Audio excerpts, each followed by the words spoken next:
It's time for the MMA-Holes!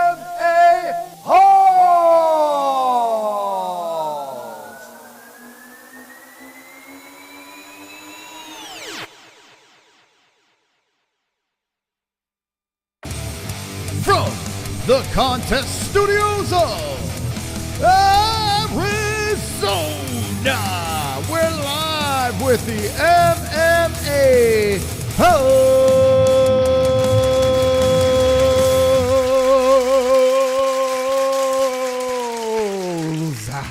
Wonderful, wonderful. All right, let's go. How you doing? My name is Mystic Moss, King of the Dragons. 10 years of my bookie. And go use promo code MMA-HOLES to get that 10% match on your first deposit. Shout out to Dubby. Link in the description if you want to get that hydration. If you want to get that energy, click the link in the description. Use code MMA-HOLES for my bookie and for Dubby as well. Thank you to everyone that used our link to buy the pay-per-view for UFC 305. No one used our link. This is the first pay-per-view since we've teamed up with ESPN Plus where not one human being used our promo link for UFC 305. How do you think the pay-per-view did? 220,000 views on the MMA-Holes live stream. On all the compilation reaction videos. Not one person use the pay-per-view link. I was like, what? Listen, we've seen some crappy nights, but not one person used the link. So I have a feeling that pay-per-view bombed in Australia. How many buys do you think it got? I was looking, what? Not one single human being. Let me know in the chat. Did anyone buy the pay-per-view for UFC 305? Of course I did. Wonderful, wonderful. Did anyone? All right, Wild Berry Boy. What the fuck? You didn't use the link? Did anyone else buy it in the chat? I'm actually curious, and I'm not going to scold you, but next time use our link. Okay, let's see. Did anyone? Now we're going to get into the champion that is Dricus Du Plessis. He defended his belt against Israel Adesanya.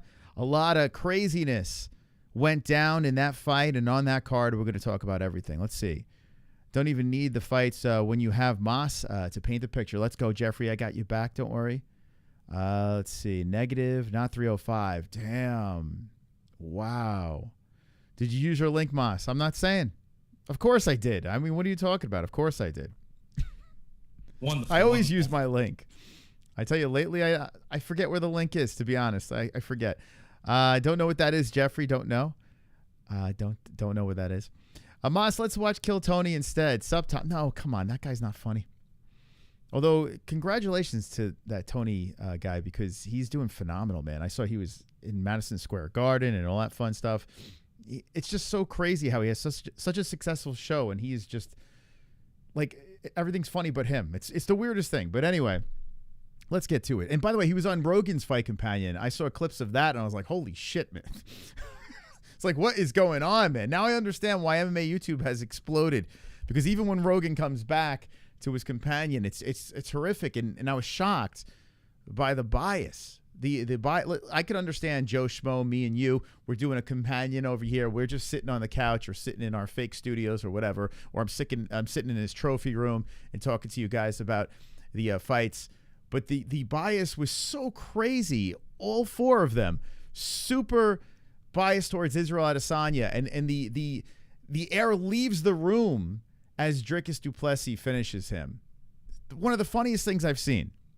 It's crazy because Joe is an actual commentator. Like, he didn't work that night, but like legit commentator for the UFC, and complete bias. Crazy. It was crazy to see. But anyway, I want to know your comments on that.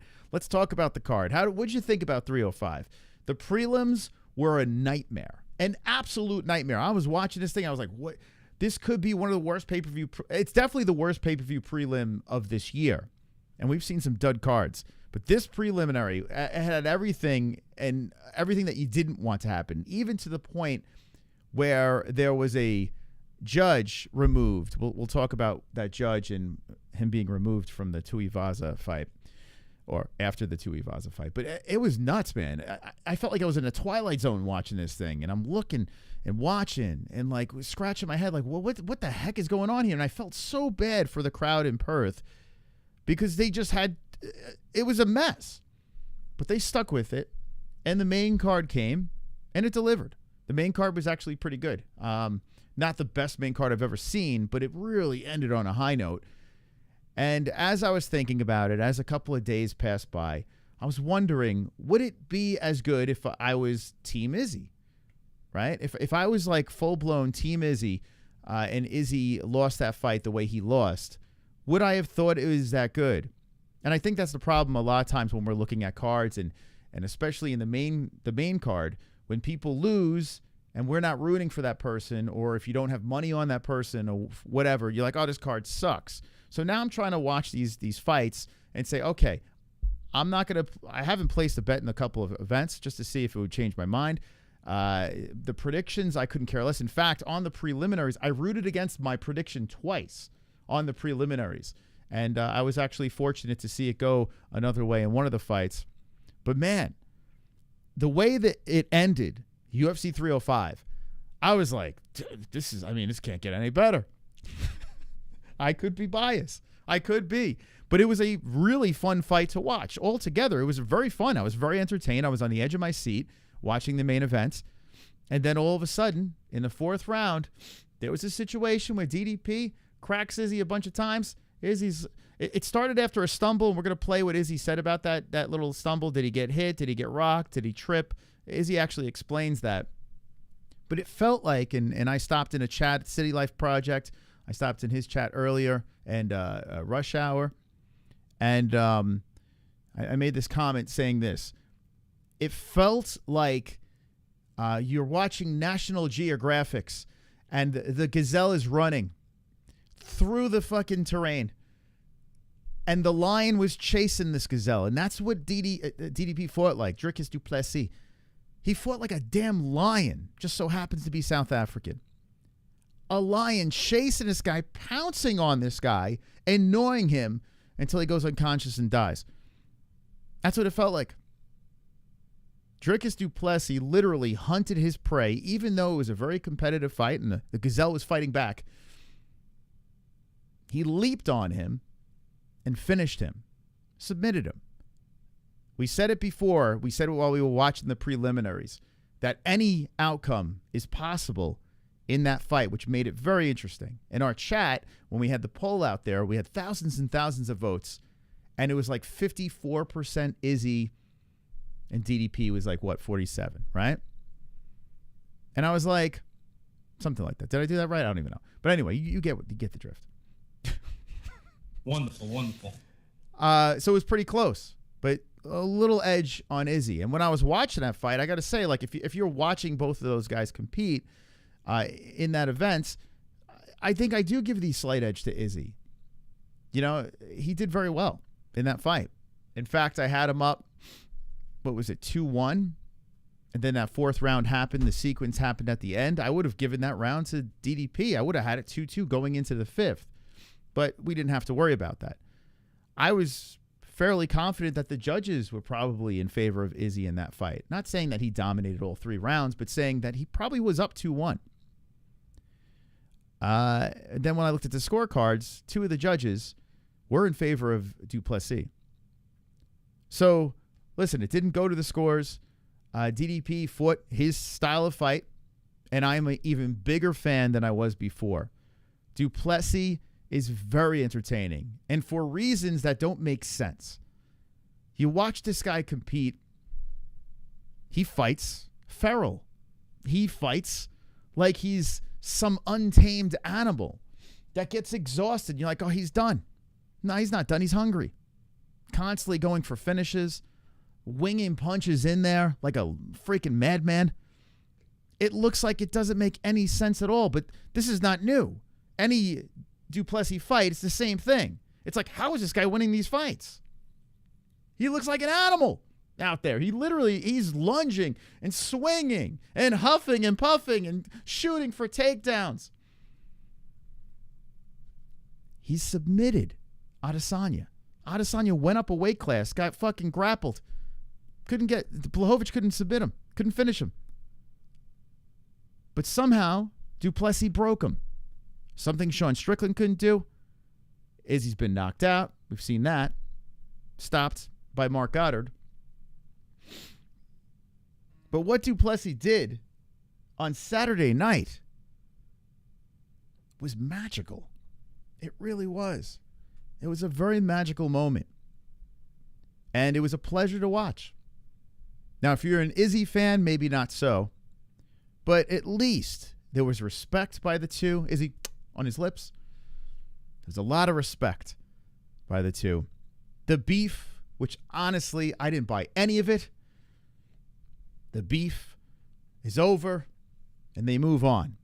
But Du Plessis did say at the press conference that he respects him and he's a great fighter, and he's not sure if they could ever be friends.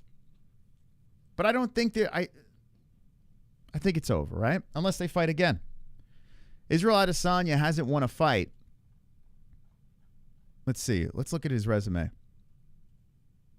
It's been, was he like 1-3? Let me double check this.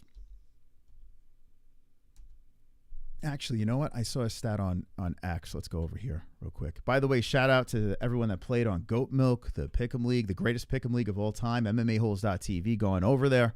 Member up. We got a whole bunch of new members over there. Now we're creeping over to the 400 members on there. So come on board. MMA-Holes.tv, it's free. Let's see. We'll play some of this stuff. He got a jacket. He doesn't get the belt, but he gets a jacket. Where was the stat here? There was something that I found interesting. Oh, here we go. Yeah, so Kamaru Usman, and we're going to play a video of Kamaru Usman playing victim, which I got to be honest with you. I'm a Kamaru guy, but Jesus, he's losing me. Kamaru, Volk, and Izzy in their last 4 fights, 1-3. Ouch. Craziness, man. Craziness. Listen, you can't be great forever. You can't. But Israel Adesanya looked like he was ready to win this fight. He even looked good at the face-off at the ceremonial weigh-ins. I almost went back in his direction, but I just couldn't do it. You know why I couldn't do it? Because of this idiot. This is the reason, and I said this on our members-only stream. This is the reason why I switched from Izzy to Du Plessis. Listen. This is how Izzy career is going to go. Timestamp this, Jane, because when he is so... He's so brain dead, this guy. Like, he's so freaking brain dead. It's ridiculous. And listen to how he talks. This is how Izzy career is going to go. This is how Izzy career is. Did he say is, or is Izzy career going to go? How Izzy career is going to go. Oh, Timestamp this, Jane, because I want to post this in 2. He said timestamp this chink. So he even, like, he has an Asian producer. He called him a chink. I can't even believe he said this. Timestamp this, Jane, because I want to. Why did he call him a chink? That's incredibly racist. Why is no one talking about this? Listen again. Is going to go. Timestamp this, chink, is one of. Timestamp this chink? I mean, do they have an HR department? Is going to go. Timestamp this, chink, because I want to post this. This asshole blocked me, so he can go kick rocks. In 2 years. This is how it's going to go. Mark my words. Now, did everyone timestamp this chink? Did everyone timestamp it? Go to the circus, buddy. Go to the fucking circus. CTE is not. It's not working. I'm going to post this in 2 years. This is how it's going to go. Mark my words. He's going to beat Dricus. He's going to outclass him on Saturday. He's going to. Like the dumbest, but you have no sleeves on. Your arms look great. Your shoulders look phenomenal. Beat the shit out of him. He's going to outclass this dude. It's going to be the old vintage Izzy. By old, I mean a year ago. A year ago. Listen, Izzy looked good. He did look good, right? I mean, he did. He looked good. And I thought he was up 2-1. I did. I thought he looked good. Beat the shit out of him. Because maybe he was onto something. At rest. He's no longer the hunter. He wasn't really beating the shit out of him, though. He's the hunter. He's going to beat Dricus. The hunter. Now, what did I say at the beginning? What did I say at the beginning of this stream? Well, that got reversed. DDP was the hunter. He was the lion. He was the one looking for the kill. And Izzy was the gazelle. He was Craven the hunter. Longer the hunted, he's the hunter. He's going to beat Dricus. Then he's going to fight Sean Strickland and he's gonna be 100% focused. He's gonna beat Sean Strickland. Then he's gonna take a break, and then you're gonna get Alex versus Izzy at 205. It's his last fight ever, and his wins over Dricus and Sean Strickland, and I think there's an argument now, makes him the greatest middleweight of all time. That's how his story ends. He heard him, dude. He He's heard wearing him. the whole. Oh shit, he might have this. Oh no. He has it. Oh, He has no. It. Yeah. Do you hear these guys? Oh no, that faggot Tony Hitchcock. Oh no, like listen to these guys, and people are watching this. Like what? Has it. He Oh, has no. It. Oh Yeah. no, oh no. Like it should have stopped right there. Dick should have just came into the screen, and they should all start sucking it. Right? That should have happened right there. But unfortunately, no. They were just crying. No. He has it. Oh no. He Oh, has no. it. Oh no. And don't say, oh, it's the West Coast thing. No, it's not. It's insufferable. These are grown men, and they both probably could kick my ass. Besides Tony Hitchcock, I don't think he could beat me up. They could maybe the black guy could beat me up. I don't He's know. wearing heard the him. whole. Oh shit, he might have this. Oh no. He has it. He Oh, has no. Oh no. Yeah. Oh, No way. Oh my God! Like, what did you just see? A massacre? What did you guys? How do you say you're rooting for Izzy without saying you're rooting for Izzy? Are you kidding me? no. Yeah. Oh, Oh, no. my God. way. Oh, my God. Yeah, I don't feel great. I guarantee you'd win. I'll He's tell you hitting what, with my knuckles. Instagram comments on that Izzy post aren't going to be fun. Well, you're a fucking idiot. How long have you been doing this? You know, if you're gonna lock something in, you better be damn fucking sure. Wonderful, wonderful. Hey, Sonosi, thank you for the 2. DDP is a Robbie retarded gorilla with MMA training and on drugs. All violence and somehow it works. Still living off the Izzy fanboy tears. Glad the judges had eyes, but man, people like Joe Rogan made me happier he won. Oh my God, it's crazy, man. It is weird. Like I said, Joe Rogan is the color commentary guy for the UFC and showing complete bias there. That's not going to help, because if there's an event down the road, Izzy is involved. You know what I'm saying? Like, he's got to reverse that somehow. Everyone knows that he's literally a Izzy dick rider. Like, he just proves it right there. The other guys can get away with it. They're fans now. Shab's a retired MMA fighter. You know, he put the house on Izzy, put everything behind it in his posts.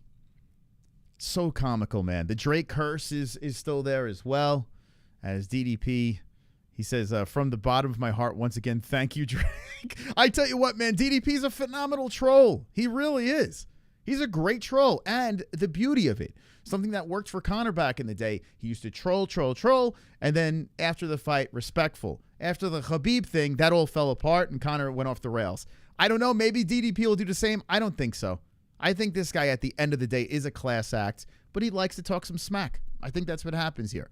Alex Pereira calling his shot as well. Like, it's a crazy thing, man. With this main event that went down on Saturday, you have this kiss. What the fuck is this, The Notebook? And even DDP is like, bro, man, what the he's just laughing like, oh my God, they give each other a hug. And like, look at this.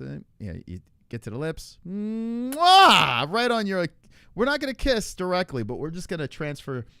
We're going to transfer that. Listen, like I said before, I don't hate Izzy. I really don't. He seems like an okay dude. He's just a weirdo. Like, let's be honest. He's a weird dude. He's a strange guy, right?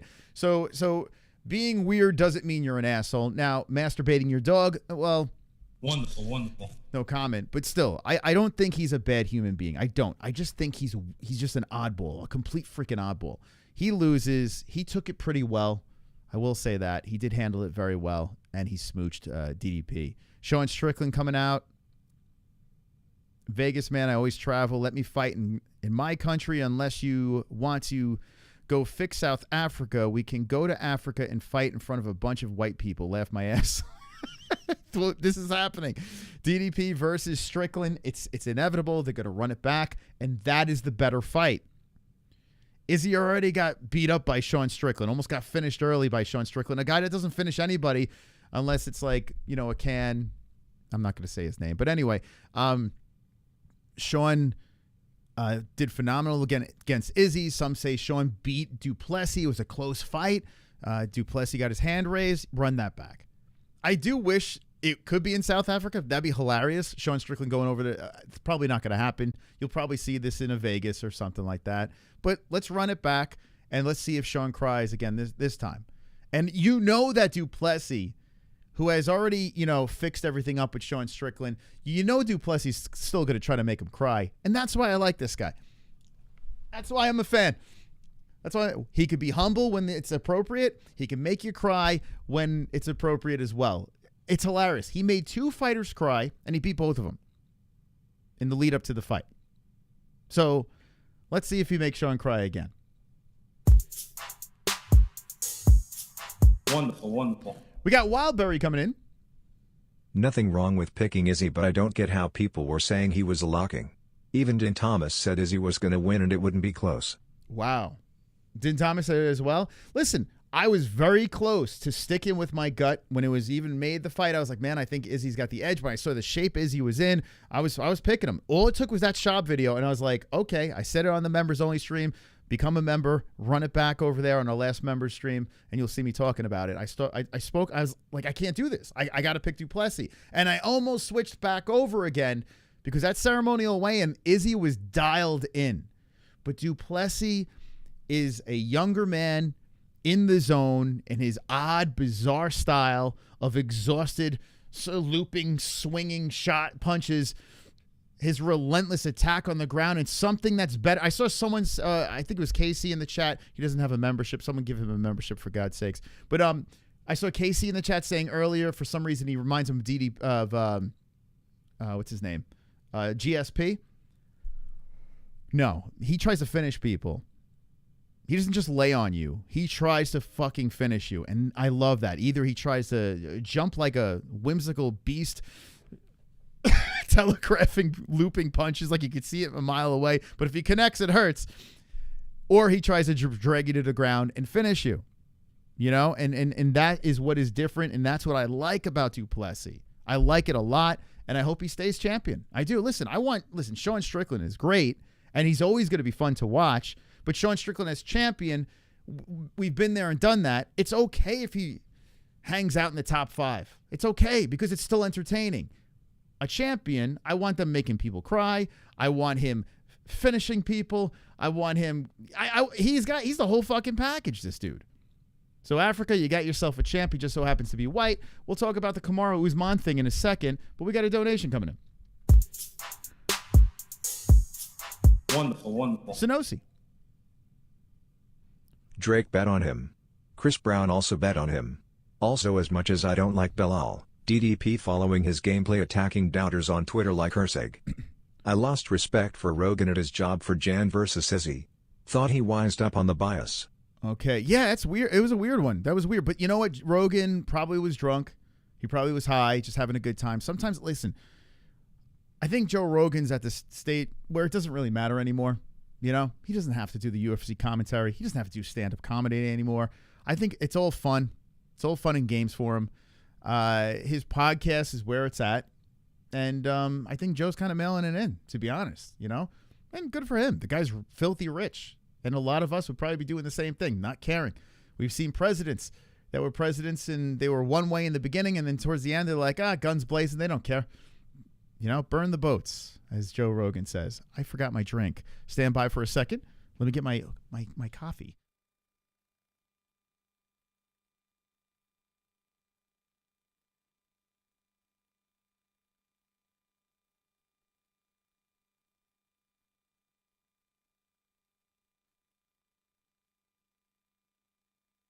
All right. Forgot my cup. I forgot my Java. So anyway, if you're just jumping in, we're talking about the king of Africa, Dricus Du Plessis. He did it. And the best part about it is they were cordial afterwards. There was nonsense earlier in the card, and we'll get to that as well, where people were immature and acting idiotic. We'll talk about that in a second. Well, not in a second. In the next segment. But let's concentrate on the main event over here. We got a bunch of clips from the post-fight media scrum. Kai Kara France had a big win, which actually that shocked the hell out of me. Here's a Dricus giving a jacket to Izzy, and apparently he was going to give this to him win or lose. He wanted to give it to him before the fight, but here it is, a little exchange from the champ to the challenger. I mean, so you can compare the level and find the worst one of the best. That's one. Enjoy it. Have a good one. He's like, listen, I live in Africa. Here's some African. Here's a little little something for you, you know? If you ever decide to come back to your homeland, you know, wear this so you could, you know, you won't look like a Chinaman or I don't know. Where are you from? From New Zealand. Let's go, boys. And then once again, Izzy raises his arm, and Dricus is like, damn straight, I'm the fucking champion. There he is. The uncomfortable clapping. But you know what? It's good. This is good. You don't want these guys still hating each other after that. They just went into a fight, you know. And credit to Izzy, man. Seriously, credit. He could have been a complete prick about this. Here's Izzy in the media scrum over here talking to the people. I think he handled it very well. I do. And like the night of, listen, I gloated. Jesse was very upset, and I think it was good because we had one side that was Team Izzy, one side that was Team DDP. It didn't work in Jesse's favor, but still, I think that's what makes a good balanced fight reaction, right? If you do have two people, especially one on one side, one on the other side, it just makes it so much better. If you're all on one side, you know, you're kind of alienating the other fan base. So it worked great on Saturday, at least for our stream. Sometimes it doesn't work that way. Sometimes it does.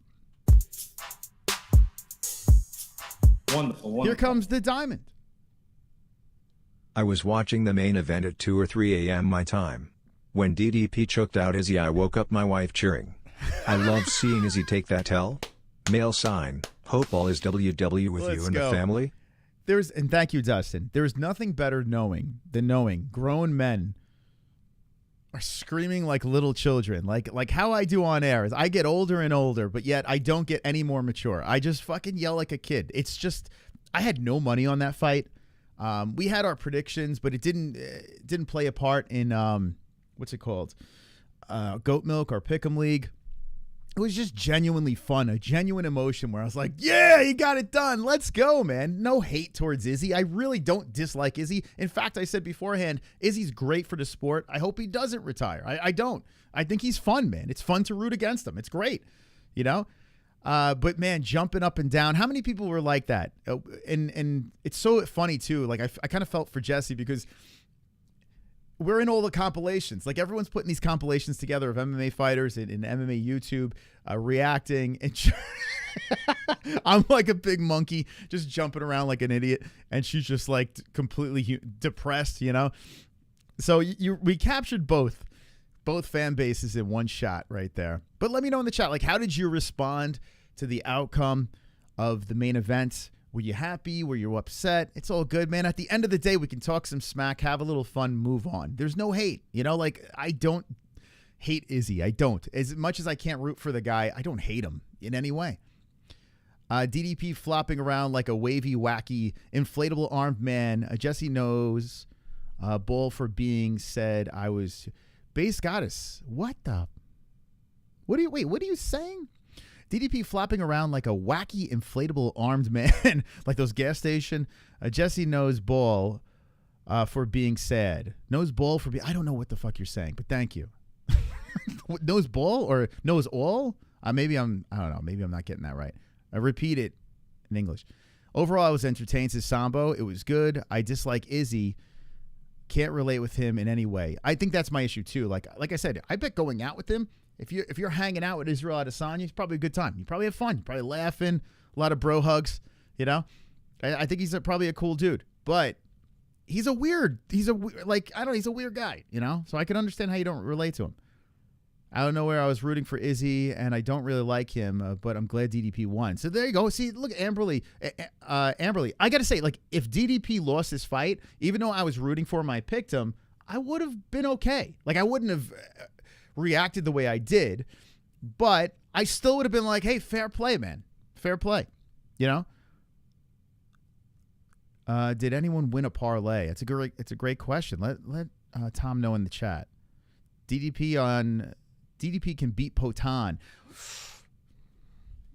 I tell you what, Alex goes down, yeah. I think that's it's way better than Khalil Roundtree. But DDP does get hit, man. Like he gets hit. That's a great fight. I will never see it though. I know Alex Pereira put that thing out there. I don't think it's gonna happen unless Du Plessis goes up. And you saw him next to Izzy, like he's not. And this is funny too. I think the size helps DDP being lower, especially at the grappling. I think that helps on these taller guys. You know, the only problem is when he's trying to leap into those crazy punches, he doesn't quite connect all the time. And it's got to be exhausting leaping in like that. It just doesn't work for any fighter, but for some reason, Du Plessis, no problem. No problem. He's like a video game character. Like, it doesn't make any sense. Wonderful. Optimistically cynical, coming in with a 2. A white man clothing an African tale as old as time. Thank you. Thank you, optimistically cynical. Now, here we go. Base Goddess says, if DDP knocks out Alex, I'm quitting this sport and watching 90 Day Fiance. So you clearly don't like Du Plessis. All right, so why don't you like him? Because there have been times in the lead up where I'm like, I don't know if I can get on board with this guy. But I listened to a couple of interviews. I liked him in the trash talk over Izzy. I think Izzy is very, like, DDP is cringy, but I think Izzy takes the cringe to a other level. So in this particular fight, I had to lean towards Du Plessis. But what's the thing that sets you off on him? I'm curious. That Brazilian hoax should have won. It was a good fight for Izzy. I mean, he wasn't running away from the action. No, Izzy was like standing in front, but his footwork was great. He made He made DDP like leaping in for shit. The thing is, what I thought, and this was the weirdest thing. Like, Du Plessis, the way he was telegraphing those punches, Izzy saw it from a mile away. And then when Izzy would counter, DDP's head movement, it's like it still was good. Like, he was avoiding all the counter strikes from Izzy. So Izzy was setting him up. DDP was playing in Izzy's game, but it wasn't working. Like, Izzy could not connect with those counters. There were a couple of shots where if Izzy connected, Du Plessis would have been out cold. But for some reason, when Du Plessis is looping in with those weird-ass Hulk smash hooks, his head movement, it's like he's aware. He's like, I know my style is ridiculous, and I should be getting knocked out. It's like he has a backup plan. Well, my head's not going to, if it gets hit, it's not going to be full on. So there's like a method to this man's madness. And I got to say this. If he stays champion and if he defends, we're going to see more of this crazy style. We're going to see it. We see every time there's a champion that does something a little bit different, a little unorthodox, all of a sudden we see an influx of fighters trying to do the same fucking thing. And that's good. That's great because his style is so much fun to watch. And credit to Israel Adesanya for making it, being a good dance partner because he did. He stood in the pocket. He was circling nicely, but he wasn't running. Izzy was not running. He was trying to set him up, and it was phenomenal to watch. They took away my hearts? Oh, there it is. Okay, I was going to say, how do I not heart a super chat? We'll let that play in a second. Let's get to Adesanya. And listen, it went from a horrible card to a very, very fun main card, and we will, towards the end of the stream, get through the entire card over here. But let's focus on this here. The main event, it was something special. I feel like I still made history tonight. I never lost 2 in a row. Look, he's joking about it. I made history tonight. I never lost 2 in a row. So he's laughing about it. Good for him, man. Lost my fight in a worse fashion, and I was just like, this is my first time getting submitted. Another history. Wow. That was impressive. And like we said in the lead up, any outcome, you have to entertain going into this fight. Any way this thing could go down. And he got submitted. Never been submitted before. I bet a lot of people didn't think DDP could do that, especially in the 4th round exhausted. Like, that was nuts. Just keep doing it, bro. I'm just fucking great at this. Nah, I feel like. Okay, so he's saying I'm going to keep doing it, and good. He's not going anywhere. Super chat. Free to chill. Not an Izzy fan, but respect how he kept it real at the end. There you go. Great sportsmanship. Hope Jess okay after her dude lost. Disappointed face. So once the night is over, Jess is good. The next day, Jess wakes up like it never happened. But the night of, she was not happy. She does not like to lose, and she doesn't like to watch her guys lose. So when she comes on Fuko Friday, you could have at it then. Thank you so much, Free to Chill, for the $4.99. Hey, if it gets crazy with the donuts tonight, I'll just open up them phone lines and let you guys call in and have a grand old time. But here's Izzy again talking about something else here in the post-fight media scrum. High enough. But, yeah, you guys don't know my skill set, but I'm going to get better. Even my striking, I'm going to get better at that again. And then when you see me, you'll see me. So it's not going to be like you'll see me in 3 months like you normally do. You'll see me when you see me again. So enjoy me. You'll see me when you see me again. Wonderful, wonderful. I don't know what the... Okay. While I'm here, because Hughes will miss me when I'm gone.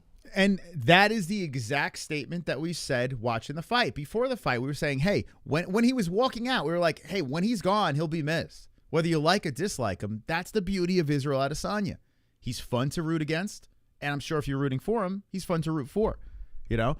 So he is the package. He's the complete package. Now, is he a pay-per-view draw? No, because like I said, not one person used my link on Saturday night to buy the pay-per-view. Not one. First time ever, not one human being hit buy with our link down below. We had 220,000 people. Many clicks on that thing. We were tracking the clicks. Not one person hit buy. And the pay-per-view motto is going to go goodbye. I'm telling you right now, Dana White is already making the plan. He's saying that they're going to be streaming on all different platforms when the ESPN deal is done. Highest bidder, maybe multiple bidders, multiple platforms. Pay-per-view's on its way out. I mean, that's a lock right there. So he showed the jacket. Here is Kai Kara France. Who cares about you? But good win, Kai Kara France. Very nice, well played. Here's Du Plessis talking about the warrior, Israel Adesanya. Over to him actually after the fight. I don't know why this is so low. It's annoying. When he got super emotional, you know, that was within him. That wasn't nothing. I never went after his family, so I just wanted to make sure that, you know. By the way, this is the second fight in a row where Du Plessis looked worse than his opponent. Like when he fought Sean Strickland, he looked worse. When he fought Adesanya, he looks worse. Now, I don't know. Black don't crack. Maybe that's what it is. I have no idea. But Du Plessis shows the damage. But it's probably his crazy-ass style. You know, this guy's a loony, man. He gets hit. He doesn't care. He just keeps coming forward. So I guess maybe it's more of his style than anything. But it's pretty funny. But he did finish, Izzy, so there's no questions. Parents too, and I respect anybody's parents. So I just went over to him and said after the fight, if it sounded like I was saying anything bad about your parents, that was not the case. Yeah, what I'm saying to you. He never said anything bad about the parents. He was talking about servants. You know what I'm saying? Harden up. Now, if you want to cry about that, so be it. But I will never disrespect your parents. And he said, no. He understands that. And, you know, as a warrior to a warrior, like I said, I'm still not Israel Adesanya. We are not friends because on a personal level, we do not see eye to eye. But warrior to warrior, after spending that time with him in that octagon and what he's achieved in the sport, it's no secret. I respect that. And after spending the time with him in the octagon, you can't not respect that man. What he's done in the sport. So to give him that jacket was a token of it was a reminder, a token of appreciation. Thank you for this. It's a memory for me. It's such a massive moment in my life, fighting a great fighter like Israel Adesanya. And over to him. I thought it was very classy, man. Both guys handled it very well. You know? Is that GSP? Both guys handled it very well. You know? So I think it was a good fight. It ended in a finish. DDP proved a lot in that fight. And Israel Adesanya proved that he's still there. But now 1-3 in his last 4. It's going to be tough. It's going to be tough. You got Hamzat and Whitaker. Listen, you know Whitaker's chomping at the bit to take out, Hamzat, the hype train, and then redeem himself against Adesanya. I tell you what, Whitaker was getting closer and closer to beating Izzy. The first fight, he got embarrassed, humiliated. The second fight made it very competitive. The third fight, and I said this after the second fight, I think the third fight, Rob wins. That fight interests me. Hamzat Chimaev, if he gets past Whitaker, make it happen. Izzy versus the winner of that is the way to go. That's definitely next. And as for the main event, the champion, he's got Sean Strickland. The fights are making themselves. Wonderful. DD. While I can also appreciate Izzy's humbleness after the fight, you know damn well if he'd have won, he would have been cocky as old hell. DDP kept it classy after the win. Excited to see the Strickland DDP rematch. Yeah, absolutely. Let's make it happen, baby. Strickland versus Du Plessis. The big question now is where. You know, where is it going to happen? It would be great if they could do this. Like, if the African card happens and it's Sean Strickland on it. Deshaun Strickland maybe. I don't know. Maybe they could do that. He's more Du Plessis. Whatever they give me, I have to be honest. You know, I honestly don't think Alex Pereira should drop down to 185. If he wants to, great, perfect. But But then we're going to hear the excuses. I saw we saw Izzy stiff that man in the first round. I felt Izzy's punching power tonight. If that, Izzy has great timing. He's fast, he's long, and he has great combinations. But I felt the power. If Izzy stiffens you like that, you do not want to be in there with me.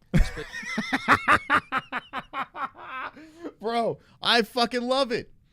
I love this guy's confidence. Dude's a madman. He's talking shit to Alex Pereira over here. If you're getting flatlined by Izzy, I felt that man's power. You don't want to be in there with me. Especially not when you're going to come in there with the excuses, no, I cut too much weight. That's going to happen. Everybody's going to say that. So stay at 205, fight your fight against the number 7 ranked guy.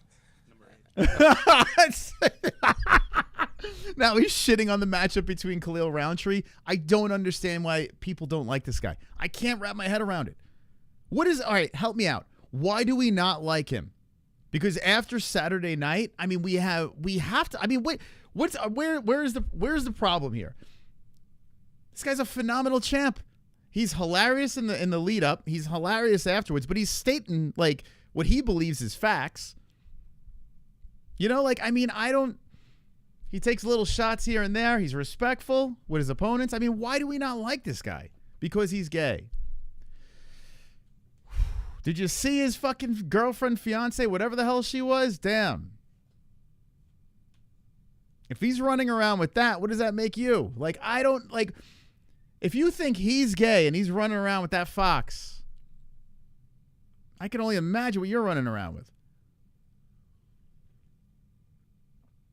Sven hates him because he kisses his coach. It's weird, man. It's fucking weird, but I don't know what goes on in South Africa. I guess dudes kiss. I don't know. I have no idea. She's a prop? All right. Okay. All right. I think guys would trade in being called gay and having a smoking hot wife. I mean, I don't know. The kissing coach thing, I don't know what's going on with that. That is a little weird. I don't know. I didn't see him kiss his coach that time, but did you see how he reacted with Izzy? Maybe he thought Izzy had AIDS or something. I don't know. He didn't want that kiss. Izzy had to do one of those, but he didn't want that. Tongue kisses our coach is a bit odd, but he's funny as fuck, and he's winning. Yeah, I didn't see a tongue go in. I didn't see the tongue. I didn't see the part where the tongue went in the mouth, but can someone please send me the video of DDP tongue kissing? I mean, I saw the smooch. It was weird. It was a weird one, but I didn't see no tongue. I didn't see that. If there is a tongue kiss, please slide into the DMs. Let's dissect this tongue kiss. Watch Sewer King's newest episode. He is a top-notch... that fucking guy. I know who he is. No, thank you. That's the weirdest shit I've ever seen. Let's see what we got here. There's just too many. I started this actually, this week, we're hitting 8 years on YouTube. This week, what is it, Thursday? Thursday is 8 years on YouTube. We've seen so many channels rise up and leave and come back up and leave and new channels. I can't keep track. I can't keep track of this shit. And today I was listening to I have Sirius XM. I have a lifetime thing because of back in the day with Howard Stern. We did like a $500 for lifetime, and I have Sirius. So in my car, I was like, you know what? Let me listen to Fight Nation on Sirius XM. I've never listened to it before, although I do know the producer. I know the girl that actually created the channel that was with Luke Thomas and all this stuff. And I was listening. I'm like, these guys are fucking terrible. They're terrible. Like they are. Like I'm listening to this shit. I'm like, I would fucking kill on this channel. Serious, guys. If you want your fucking channel to explode, get this guy over here. I'll still do the YouTube. I'll still do all the YouTube. But get me on once a week on your Sirius show. I would fucking destroy it. I'm listening to these guys. I'm like, bro, this is boring as all hell. But anyway, I don't know. You tell me what you think about that. I don't know if anyone in the chat has Sirius, but if you do, let me know what you think of those shows. They're fucking horrible. You think, I mean, a fight with him, the last two, the build-ups have been, pretty personal, got fairly heated. It seems like you've kind of come out on the winning end of the talk. Are you anticipating going through another fight like that where it could get pretty nasty in the lead-up? I don't know. I mean, does he want to cry again? Does he want to cry again? See, DDP is getting ready. He's like, okay, it's the next fight. We're gonna try to cut We're going to cut. Is he going to cry again? So all DDP has to do in the lead up to the next fight against Sean Strickland is just bring up him crying. That's all he's got to do. He doesn't have to say anything. Everything that Sean says, like, be careful, don't cry. Like, he's going to say shit like that. Damn, man. And what is Sean going to say? Kissing his coach? I mean, that ship has sailed. I mean, I don't know. I don't know what Sean's going to say in the lead up, but I can't wait. I can't wait to see the trash talk. It's going to be so fucking funny. All right, there's more DD. Wow, how many videos are here? All right, 2 more videos. Let's check this thing out. They're short. Let's see. Face next, you'll do what the fans want. You do what the UFC wants. Oh, okay. So this is where he talks about. This is a weird one because he talks about Whitaker deserving the shot over Sean Strickland. And let me know what you think about this. If you're willing to answer this, who do you think would be more deserving, Sean Strickland or the winner? Robert Whitaker. There we go. Thank you. I mean, he just cut him off. He says Robert Whitaker deserved the shot over Sean Strickland. Now Whitaker is fighting Hamzat, so. I mean, I guess it still could happen, right? Because he's not booked for his next fight. Sean's number 1, right? Isn't he ranked number? Is he? Where is Sean on the list? Isn't he number 1? Sean is. Yeah, he's number 1 ranked. So I think what DDP is going to go is he beat him already, right? Is that where he's going to? But he knocked out Whitaker. Yeah, let's hear the reasoning behind it. This might be a little bit vanilla, but let's see. Or he might be trying to attack Sean Strickland to make it seem like he thinks he's not a worthy opponent. I don't know. More deserving, Sean Strickland or the winner? Robert Whitaker. There we go. Thank you for that. Robert Whitaker deserves the shot. I think he's being done over. Mm-hmm. Whitaker beat Costa. The only thing, Robert Whitaker, Sean Strickland's only saving grace here is the fact that he won a decision. Yep. With me. That's it. Yeah, I don't know. It's not very strong. Sean deserves it. He's the guy. He's the next guy.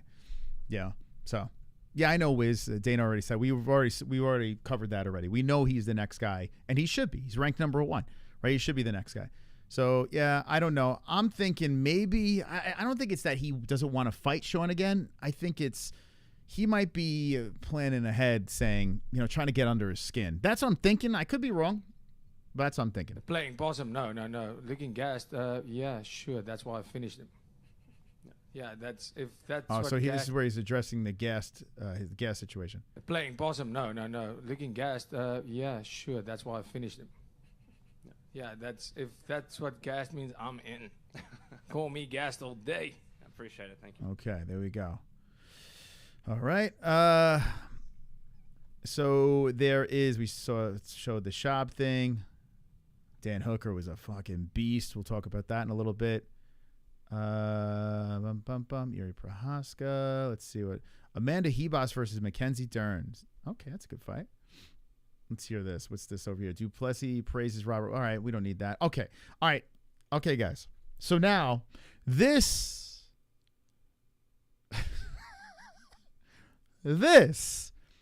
might get a little weird. Okay, here's Kamaru Usman. Now, I have defended Kamaru a lot in the past. I thought Kamaru was going to be a champion from The Ultimate Fighter, and he delivered, and it made me very happy. He got progressively better when he was a champion, a little more tolerable, always cringy, a lot of lip licking. Never really hated Kamaru. I didn't like him in The Ultimate Fighter, but after The Ultimate Fighter, I respected him as a fighter. But now he does his podcast with Henry Cejudo. Okay? How's his brother doing? He's doing his podcast with Henry Cejudo. And just listen for yourself. It gets a little weird. Where it got to, for me, it was a little untasteful. It was a little untasteful. Well, not a little, very untasteful, because this is how the division continues to how the division is continuously perpetuated. Is how can you, was Israel born in Africa? Yes. Was he raised in Africa? Yes. Until his family moving him out to look for an opportunity.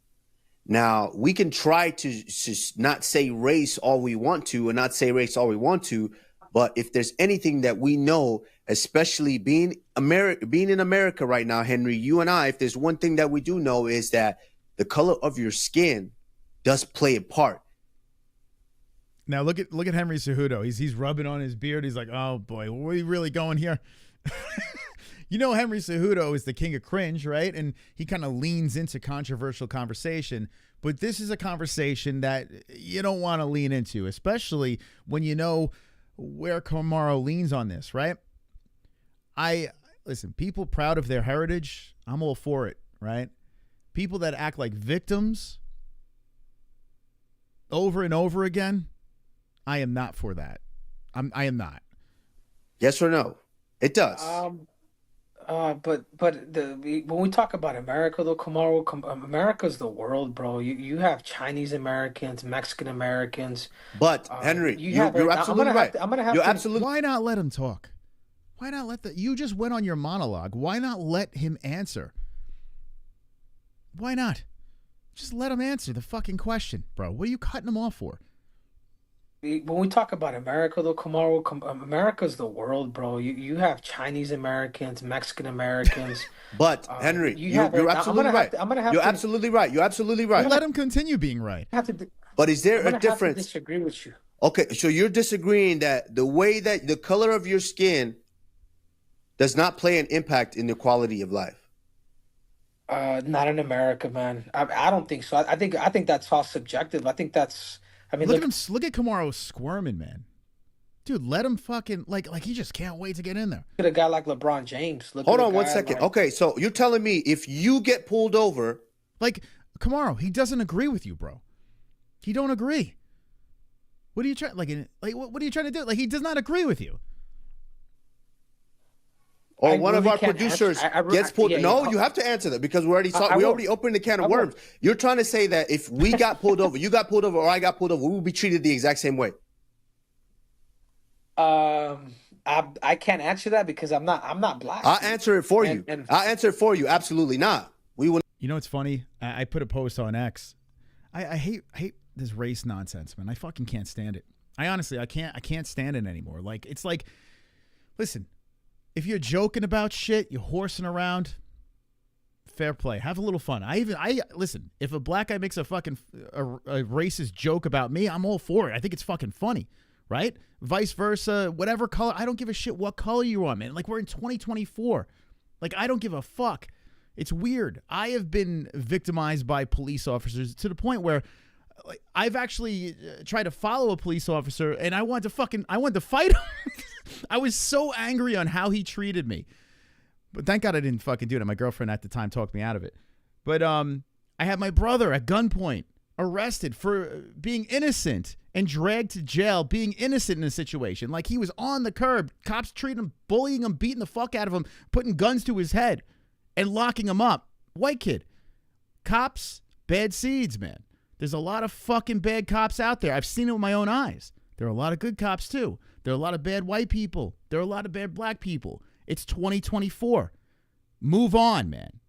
What we've learned is there are bad people in every group, no matter who it is, no matter what race it is, no matter what job it is. There's a bad seed. There's a bunch of bad seeds. This is life.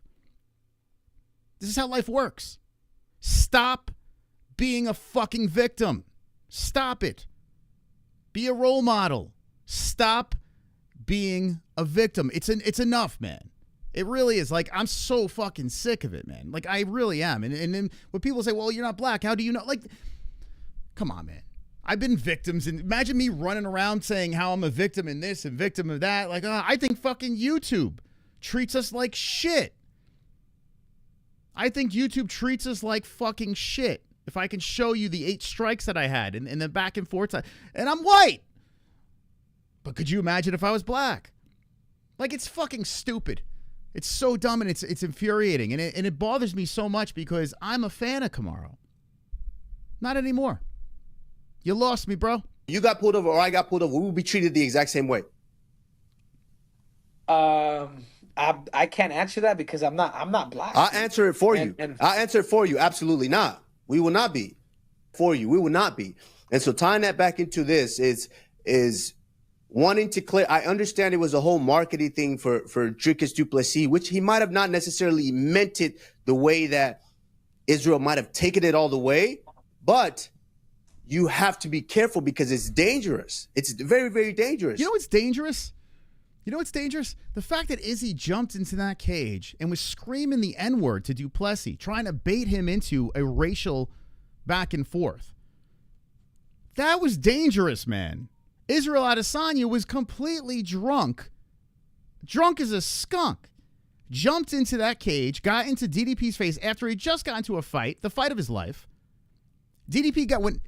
Izzy went nose to nose with him and started calling him the N-word. Dude, Kamaru, come on, bro. He's literally, like, that is not how you act. It's not. And that was kind of funny. Come on now. Listen, I'll tell you what. I did laugh. Don't get me wrong. I did laugh because it was so ridiculous. But here's the thing. It should be funny. If he gets in his face and calls him the N-word, we should laugh. If DDP makes comments about Izzy's servants, we should be laughing over this.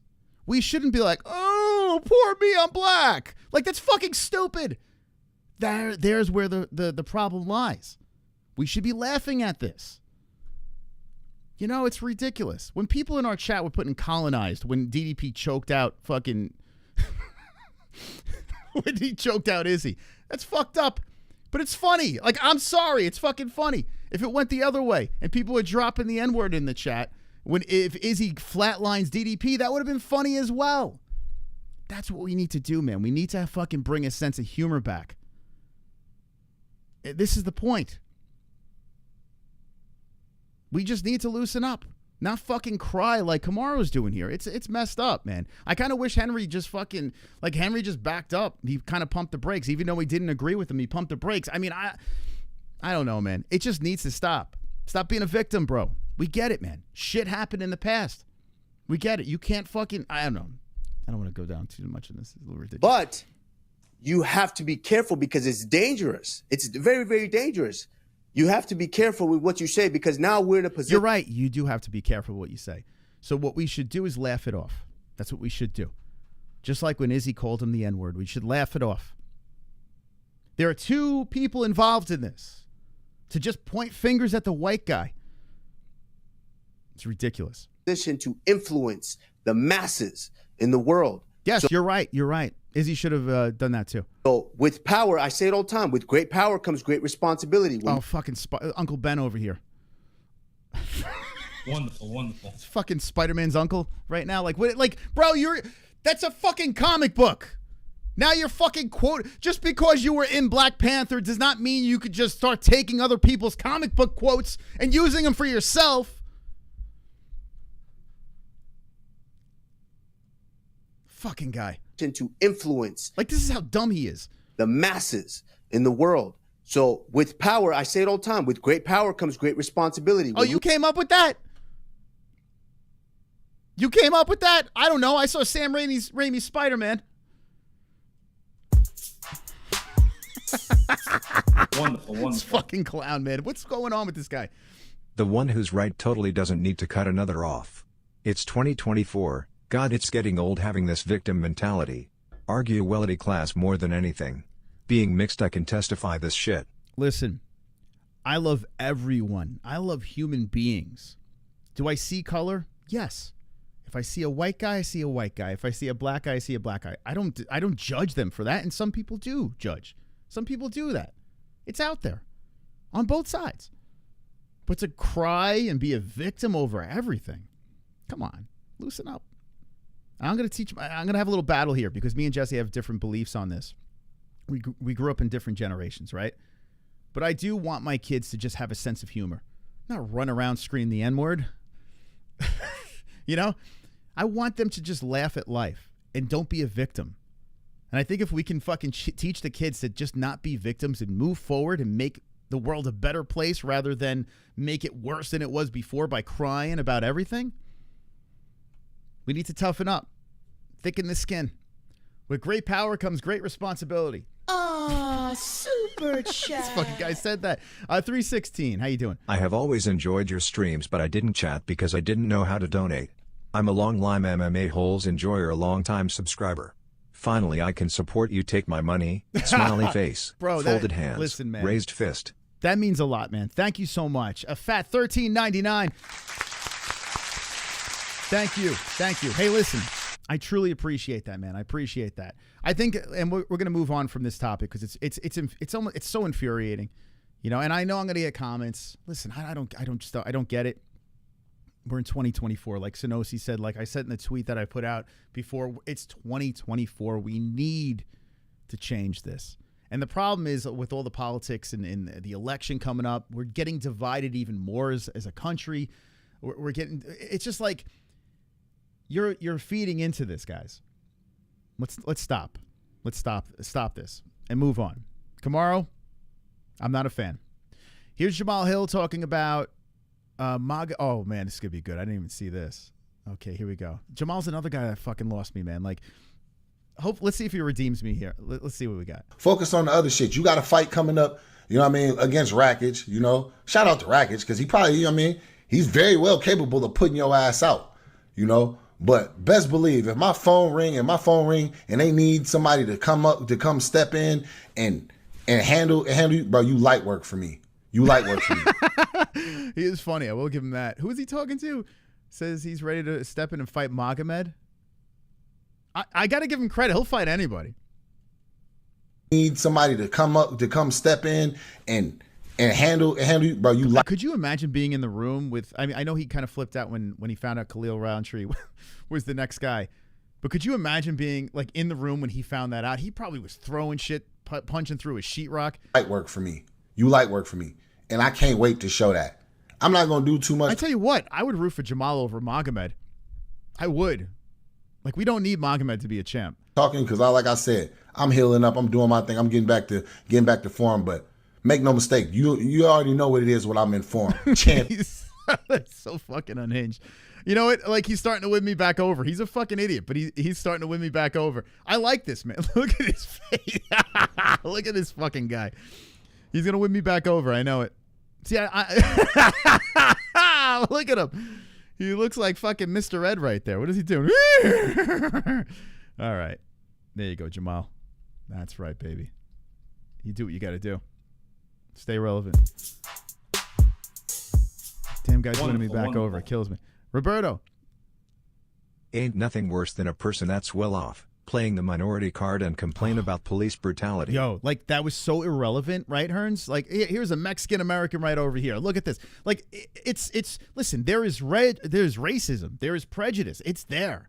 It's not going anywhere, guys. Like, we for some reason we just can't shake this shit. The only thing we can do is just laugh and not be victims. We have to fucking move forward. We have to. That's it. Shout out to the Hearns, baby. Thank you, man. La Tortilla. See, like, we call him La Tortilla, for God's sakes. He's got a fucking sense of humor. It's crazy. Tom Aspinall goes in on John Jones. John Jones, he was. All right, I don't care. I don't fucking care. All right, here we go. Izzy. Let me explain. So Izzy's going to explain this situation. This is kind of interesting. Izzy starts talking about, so it's like a slip that resulted in, and maybe he did get rocked. I don't know. It's a weird thing that he explains over here. But the sequence that leaded to the finish in the fourth round of UFC 305 main event, this is Izzy breaking it down for you guys. Explain this because the commentary booth. Okay. The finishing sequence. Let me explain this because the commentary booth got it wrong. But again, it's on the fly and it's what you see in real time. I was moving and then my right ankle rolled and I tripped as he was throwing. Now, I got to be honest with you, in real time, we kind of, like, we thought he might have connected, but it did look like he did trip. So I don't think he's off on this.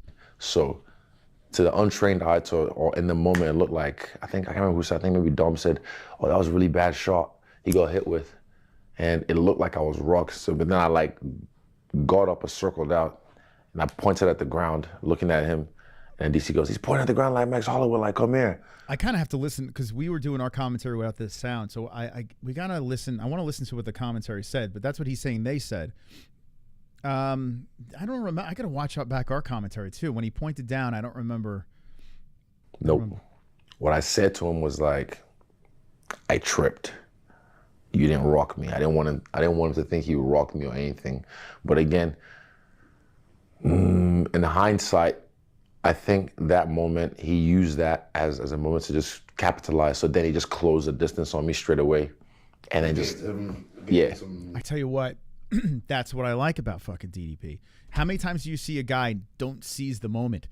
And Du Plessis seized the fucking moment to the point where he clips him, pop, pop, pop, jumps on his back. Like, I mean, it was like a fucking animal. It was like watching an animal, a predator chase the prey. It's nuts, man. Thinking about how competitive that fight was and how all of a sudden the killer instinct came in there. That's what we want as a champion. We don't want a guy jab, jab, jab, jab. No, we don't want that. Sorry, Sean. We want people with the killer instinct. When Sean had Izzy on the ropes early, he pulled back because he's like, I don't want to blow my load right now. DDP's the type of dude like, I will blow my load to try to get that finish. I will come all over your back and I'll just replenish my sack and go for it again. That's a real man. You guys get that analogy? Use that as a moment to just capitalize. So then he just closed the distance on me straight away. And then just, I gave him, not even that. I lost focus in that moment. Like, just, I was like, nah. I tripped. The floor tripped me. Because you see my ankle rolled as I felt it. I was like, I don't think I was rocked. I was like, but again, the fight's such a blur. I'm like, am I lying to myself? Did I get rocked and I don't remember? Or did I get flashed? I was like, did I get flashed? But nah, I watched the tape back. I was like, nah. I tripped and I pointed to the ground like, nah. And they just swarmed me and then got on top of me. I kind of like how he's explaining this, though, because he did, at least he's saying that he entertained the fact that, hey, did I get flashed in that moment? So he at least is, he's trying to be as honest as possible with the scenario that happened. And like I said, I think he did trip. I do think he did, but it doesn't matter. One mistake, DDP capitalized. And then, I wasn't able to peel the leg off, or the hand, sorry. I wasn't able to peel the hand. He went to the gable grip. And then, got the choke. There you go. Got the choke. Return to the octagon. What does he got here? But I don't know. I'm not, like I said, I'm not enjoying me while I mean, this dude does not look like he even took a punch. It's kind of crazy, right? It looks like he wasn't even in a fight. It's nuts, man. I'm here, man. Enjoy me while I fight. I started watching the fight. I literally was like, fuck, I can go again. That's the instinct. I know, but this might be the best shape we've ever even seen Israel Adesanya in. Like, this dude was shredded, man. He looked great. His boob was still there, but still phenomenal shape. He looked like he took this very serious, and he fought like he took it very serious. But one mistake, and still. But I'm a great reporter, guys. Don't listen to that. I was like, fuck, I can go again. I still feel good. I'm like, literally, I can fight this weekend. Don't have to even make where I can fight this weekend. He should turn it around quick. He should. But you have to. You don't want to take a guy. Let's look at the rankings. You got to fight the winner of Whitaker versus Chimaev, and you don't know how that's going to work out, because what if someone the winner gets injured or some shit? So Izzy at number 2. Yes. Oh, shit. He's not going to. You can't. What are you going to do? You don't want to run it back for Vettori. I mean, Cannonier's fighting this weekend against. I mean, that's a rematch. That was a shit fight the first time, but Cannonier is fighting. What's his name? Barallo. This weekend. Man, Kyle Barallo. This is another one. Number 12 versus number 5. What in the hell? This is crazy, man. Number 12 versus number 5. That's this weekend. That is a dangerous fight for Jared. And could you imagine Barallo wins that fight and then fights Izzy next? Like, holy shit. But I got to be honest with you, like. I mean, Brendan Allen just had that weird scrap in the lobby. He's I wouldn't hate Allen versus Adesanya. I wouldn't hate that. It's fresh. I wouldn't hate that at all. But I think what makes the most sense is why push it? Wait for Whitaker versus Chimaev. See how that plays out. And, let's see. When are they fighting? They're fighting. When's Whitaker fighting? Bobby Knuckles. How far away is that?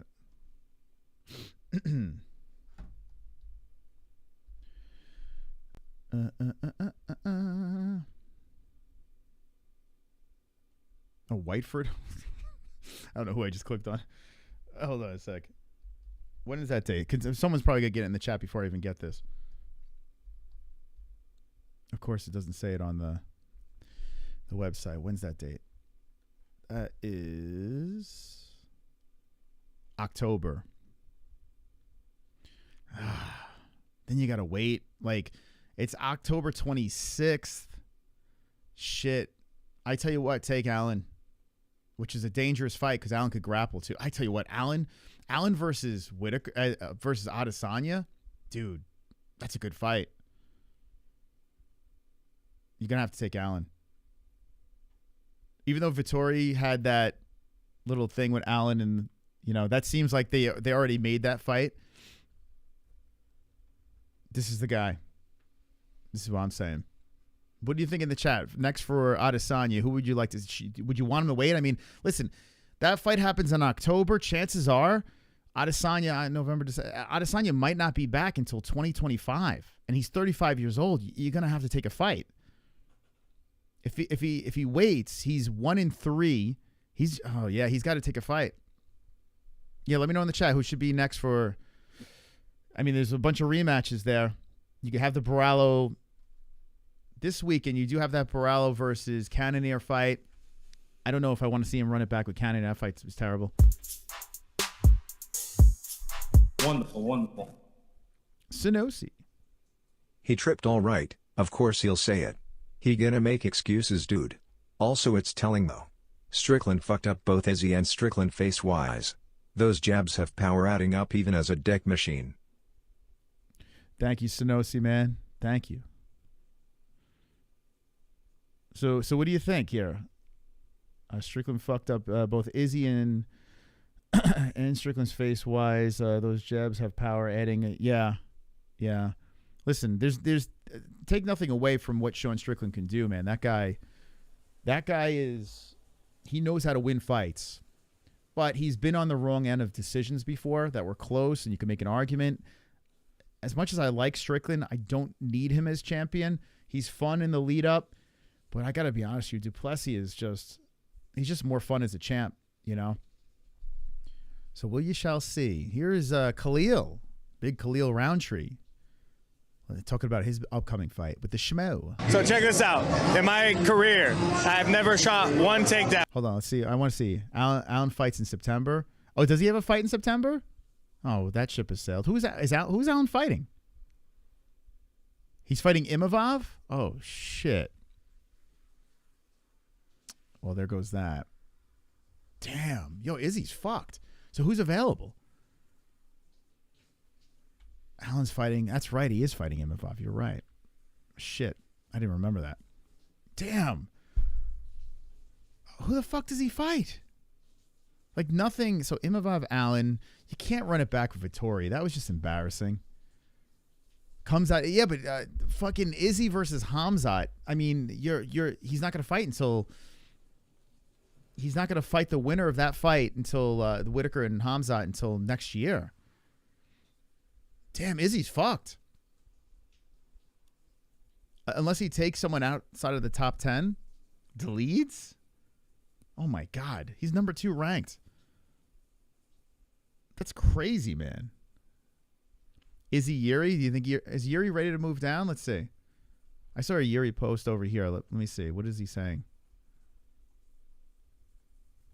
If Yuri moves down, that actually makes a lot of sense.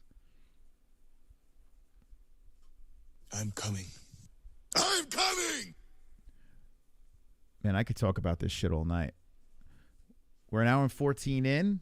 I do have to transition into the rest of the card. I do want to touch on some of the stuff in the rest of the card, do like a quick recap.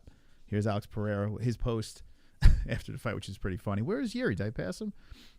Yeah, Prohaska moving down is interesting. Is he going to do that, though? I saw a Prohaska post. Where the fuck is he? Where are you, Yuri? Oh, here he is. Here is Yuri. Hello, everyone. Here in Perth. Here in Perth. Just came back from training and event. Really great event. Nice fights. Congrats to all the winners. Not just winners, to everyone. And about my next fight, I will let you soon. Huh. He does look slim. He actually does look kind of slim, right? I wonder if he's going to move down. Stay here And now, this fucking guy. let's go for that. Yeah, Izzy versus him would be fantastic. That would solve everything. He said he was rooting for Yuri over Alex because they're friends. Yuri will submit Adesanya, no cap. I tell you what, it's so funny. I actually, now this was, man, what, 2 years ago or a year and a half ago? I did an actual Yuri versus Adesanya live stream. And I picked Izzy back then. And I got to be honest with you, I might still pick him. As much as I want Yuri to win, I like Yuri a lot. We got to see him get his hand raised again because he might have been knocked out. Like, I don't know. He might be, that magic might be gone. I don't know. Anyway, okay. So what was the other thing we were going to show over here? Oh, here's Jan was on James Lynch's program. Let's see what he's got to say. Why do you think they went with Khalil? Like, what's your guess? No f***ing idea. I don't know. He's like 41 years old. He's just like fucking pissed off, and I don't blame him. Leo, like, what's your guess? No f***ing idea. I don't know. You tell me because I'm confused. What the This is great. This is fantastic. I can't believe this man could not submit Adesanya, but DDP did. Like, that's fucking crazy to me. It's a big boy over here. And DDP did. Why they book Ankalaev with the Rakic? Why? Why they don't ask me about this? Nobody asked me. I just. It really doesn't make sense. And I gotta be honest with you, I forgot about Blachowicz as well. I totally forgot. He should have been asked. Yes. I don't understand. For me, it's weird. It doesn't make any sense for me. I mean, the dude is 41 years old, right? Or 42? He's in his 40s. Why are we shelving Blachowicz? Why? What's going on? Like special, protection for Pereira. I don't understand. I believe they want this fight against him, and they don't want to make this fight again because they know that this time he gonna lose for 100%. Mm-hmm. Maybe also that's why they don't want to give Ankalaev to him. He's got a Super Mario Brothers shirt on. This guy. Oh yes. There's so much Polish in this guy. You could just see it. There's a lot of Polish going on here. Because Ankalaev is also very strong, Maybe this is the reason that he is a striker, and maybe they won't make, another, nice win for him. I think they know everything, what they want to do. They just want to do this, and they did, I think they got, something in they had like 1 year into the future, something like this. So I think they already know what they want to do. Well, he's right about that, but why isn't Blachowicz in the picture? What's that about? There is a reason. What is it? Thank you, Free to Chill. Thank you. Yo, you just became a member? Let's go. It looks like you re-upped. Let's go, Free to Chill. Let's go, members. Yo, if you like the program, because of us, you don't have to buy the pay-per-views. Charles Oliveira on a potential fight with Alex Volkanovski. Why not? Yeah. Yes, I like that. All right, let's look at this card now. The card that went down on Saturday night. So we spoke about this, but there's a lot more to talk about. So let's blast through. Let's start from the very, very beginning. How about this? The crystal ball was put out on Friday night, and we said the underdog to pick was Jesus Aguilar. Little manlet that missed weight, easy work, submission in the first round. So did anyone jump on that? Bet. I hope you did, and I hope you made money on mybookie.ag. 10-year anniversary, promo code MMA-HOLES. But shout out to Aguilar, missing weight. And like I don't like that. I don't like when people miss weight.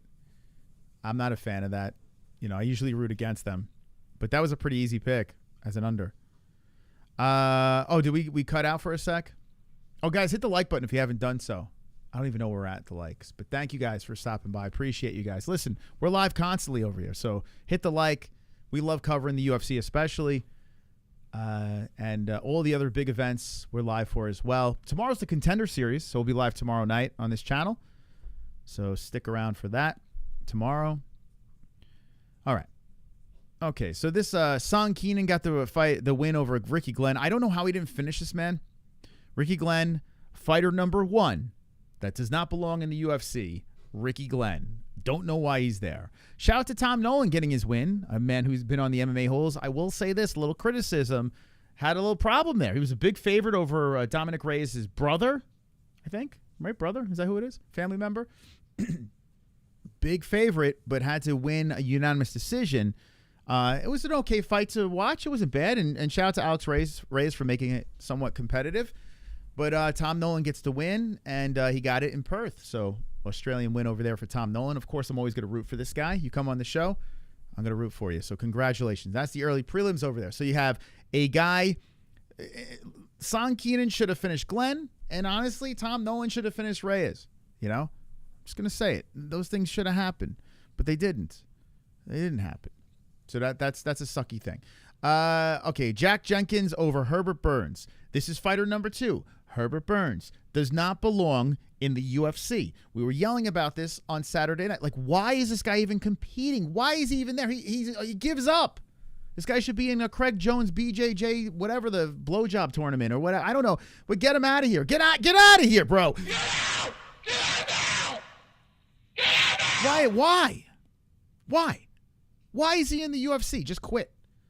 Another fight. Just fucking quit. Couldn't even get. He's just like, I don't want to fight anymore. So he gets technically finished in the 3rd round. This is your prelims, okay? The first one, underdog win. Nice job. You missed weight, but nice job. Son Keenan, why you not finishing Glenn? Tom Nolan, you should have finished Alex Reyes, but that didn't happen. Okay. Favorites are winning. Jack Jenkins in a fucking retarded, like, just waste of time fight against Herbert Burns. Then you had Casey O'Neill. Very nice upset win by Casey. Then she does a celebration. I don't know what happened there, but good upset by Casey O'Neill. I would never watch that fight again. She got a unanimous decision win, but underdog, good on you. Okay. If you missed my reaction to this fight over here, I stamped it in the comments. So after this stream, go on over to that. Enjoy yourself. I lost my fucking mind. I lost my mind during this fight because this dude over here. Now, granted, these guys are making the walk. These guys are the athletes. I'm just the Joe Schmo sitting on my comfy chair in my trophy room over here, just calling fights, right? That's what I'm here for. I picked this guy to win, but I wanted this guy to lose so freaking bad because in the 2nd round, Ricardo Ramos's leg was done, just done. He goes down to the ground, and this freaking guy does not let the other guy up, Ramos. He does not let him up. He leaves him on the ground, plays games with the dude, and then by the time he lets him back up, he's doing a little salsa dancing, whatever the hell he's doing. He's celebrating, he's taunting, and then goes into the 3rd round with a guy with essentially one leg, gives him a chance to kind of recuperate, and loses the fight. He could have finished Ricardo Ramos. He could have finished him in the 2nd round by just letting him back up. The dude could barely stand. We've seen it before. We've seen it multiple times. But Kulabau, another guy guilty of this, and then takes the L. I'm sorry. I will never root for this guy ever again. He should be stoned. He should be put on a pole and burned alive. No, I'm just kidding. But it was very frustrating to watch, and I lost my mind. And I was very happy that I got that pick wrong. I wanted to get that pick wrong so bad. And if you want to see me rant about that, go back to the stream, and you'll see me screaming and yelling. And because of that stream, hold up, I am dusting this thing off again. See this over here, this fat ass. I didn't put it on now because it's a little wet. I had to clean it off. This fat little microphone thing. Because of this and the main event, I was listening back and I was popping your ears a lot. So I have to put this big puffy thing on. I was screaming and yelling. So because of this idiot over here and the main event, I need to change my thing. So yeah. Anyway, Tafa. This is fighter number 4? Tafa, get out! Get out! Get out! Verbally like screamed because his leg was getting twisted. The ref steps in, stops the fight. Then Dopey over here decides to go over to Walker and slap him. When the dude already won, he walks over there. This is another guy. Junior Tafa, Kulabau. I'm not going to cut you quite yet. You should have won that fight, but you're an idiot. Who else? Burns, Ricky Glenn. Don't deserve to be in the UFC. And this is the final preliminary that pushed us into this main card over here. Like, this was the fight. This fight over here that was ended in the 1st round. And by the way, I picked Walker. I did pick decision. I thought Tafa would have, I don't know. I thought he would have, like, I don't know, put up some sort of a fight, but he didn't. and then decides to slap him after the fact. Regardless, he lost. I got it right because I'm so great. Walker gets the win. Taff is a big baby. And now you have a decision to make. Do we buy the pay-per-view after watching that prelims? What I just told you there, if you did not watch these prelims, would you want to buy a pay-per-view after sitting through this complete pile of dog shit? Like, that's what this was. It was like Dana White is sitting on your face. Nothing in between. No plexiglass. Nothing. He's sitting over your face, no pants. Peels apart his fucking pink cheeks and shits right in your mouth. That's what this card was. Just a Dana White shit in your mouth. Preliminary. So, of course, no one after this jumps in our description and clicks that ESPN. By the way, click the link if you want to watch. If you want to watch the Contender Series tomorrow with us, thank you. But no one clicked the link to watch the pay-per-view. Why? Because Dana White shit in your mouth. Dana White wasn't even there. He knew this was so bad, he didn't even go. Joe Rogan says, I'm not going to this shit. I'm going to do a fight companion with 3 morons. So here's the main card. We spoke about the main events. Phenomenal. The co-main events, well, we'll get to that in a second. The first fight on the main card, you have Ling Jiang Li versus Carlos Prates. So here I am. I'm just feeling like crap. I'm like, what are we doing over here? We just watched one of the worst preliminaries ever. Just the most ridiculous thing I've ever seen in my life. It would have been embarrassment on a fight night. We just watched that going into a pay-per-view. Dana White just shat in my mouth. Wonderful. We open up the main card and banger. Because we got the Leech over here. The Leech is phenomenal. Leech is so much fun to watch, right? But Carlos Prates, a man who I picked. In fact, I think I picked knockout in the first round. I think I got it perfect on this. I know I picked knockout. Or maybe I picked second round. I can't fucking remember. Anyway, I did pick Prates by knockout. Got it right. I'm so good. But regardless, this was such a bad... Oh, actually, no. This happened in the second round. Wait, what did I pick? Hold on. Let me see. Now I'm curious. Hold on a second here, guys. I don't fucking remember. All I know is I got 8 right. I did pretty decent. 12-fight card, 8 right. Not bad. Didn't win goat milk, unfortunately. Okay. Oh, I got it perfect. Yeah. Hit second round. Okay, I got that perfect. All right. I can't remember anything. Anyway. So this fight happens. Okay. Come the second round.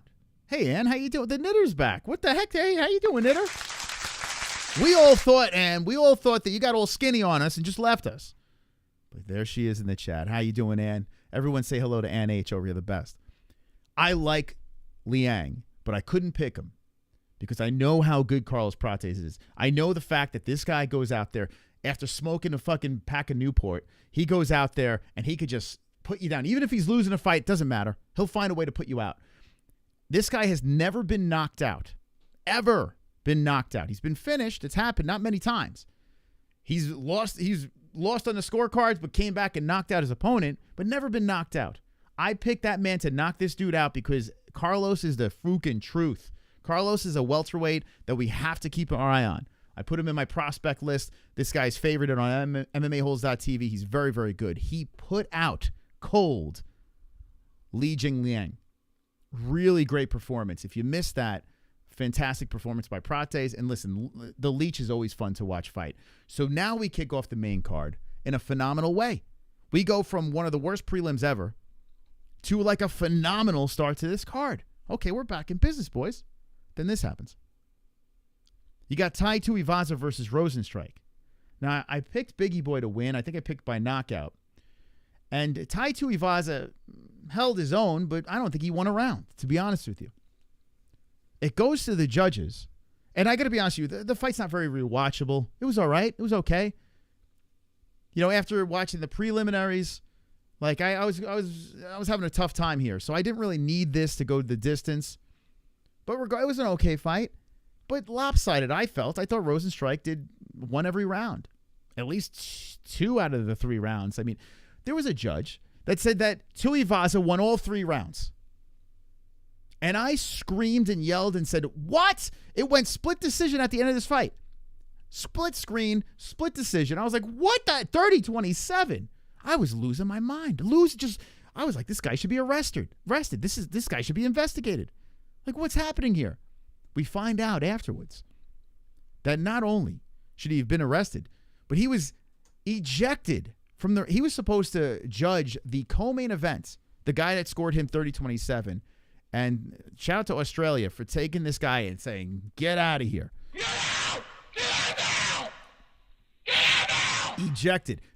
They should do this more often. If there's something like that, if there is a judge. Now, Jessie was kind of defending him because she's like, I saw on the regional scene, sometimes people, they're not watching the fights. That's not acceptable. You're a judge. Your job is to watch the fights. Like, I don't know what this guy's excuse was for scoring all 3 rounds for tie.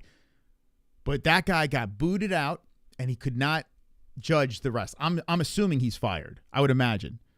I mean, I don't think you get a slap. I mean, it was crazy. It was a crazy scorecard. So anyway, Rosenstrike wins that fight, and I'm curious to see if we do see this again. Will they do this in the States as well? Will they eject? They should, because that guy clearly was doing something shady. There's something definitely, and I think that this. A lot of people out there say, oh, no, it can't be. The commission, this and that. Yes, corruption is everywhere, especially in the fight game. We've seen it in boxing. We know it's in the UFC. And now we know for sure. And I'm glad that they actually did something about it. I really am, because that's criminal. Could you imagine if another judge had 2-1 tie or something like that, even though that guy had all 3 rounds, and Ty won that fight? Like, would they have overturned it? Like, how the fact that guy got taken out, would they have overturned the fight? Like, that's crazy. Anyway, it didn't happen. Jairzinho wins. We go Gamrot versus Hooker.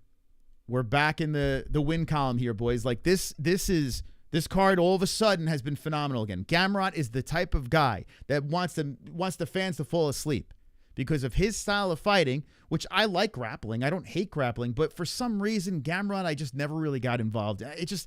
I find him extremely boring. This fight, not so much. Why? Because of Hooker. Hooker went out there. He's laughing in between rounds. His face is rearranged. I love this shit. Like, Dan Hooker's nuts. Tattooed Hooker is a fucking nut job. And somehow was able to get the judges to go in his direction. I thought Gamrot won, but not by a landslide. I thought by a smidge Gamrot got it, but I am so fucking happy that Hooker got it. So happy that Hooker got the win over here. And maybe, who knows, maybe because the crowd was buzzing so much for Dan, maybe that gave him the edge. I don't know. Let me know in the chat how you scored this fight, if you watched live or if you watched the replay.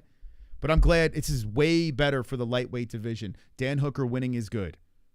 Because think about it. I mean, he had a dog fight with some of the best guys, like Dustin Poirier. That fight over there, I mean, that was phenomenal. We want more Dan Hooker fights. This guy, he's going to have brain damage when he's done, but he's so much fun to watch. He nullified Gamrot. He did just enough to get the win. And wow, what a win, right, for Hooker? What do you think's next for Dan? What do you think? And this card, all of a sudden, even though we had that Tuivasa weird situation, all of a sudden it just became phenomenal. All of a sudden it just took a swing in the right direction, right? Like, it's amazing how this card just swung around. But let's look at the rankings real quick. I'm trying to blast through this as quick as possible so I can get all the info to you guys. All right, so rankings. Let's match up Dan. Let's see what we got here. So the rankings will move around on Wednesday. So Dan's at 11. He just beat Gamrot. Gamrot's at 5. Yo, fucking hell. Dan Hooker could be in the top 5. Should be in the top 5. Who's he got ahead of him? Fiziev. Holy shit, man. Moicano. I mean, I think he might be just outside the top 5, but we'll see. Damn, that's crazy. Moicano's already fighting St. Denis. Damn. Chandler's still waiting for December with Connor, which is crazy. You might have to run back Poirier. I got to be honest with you. I wonder if Poirier...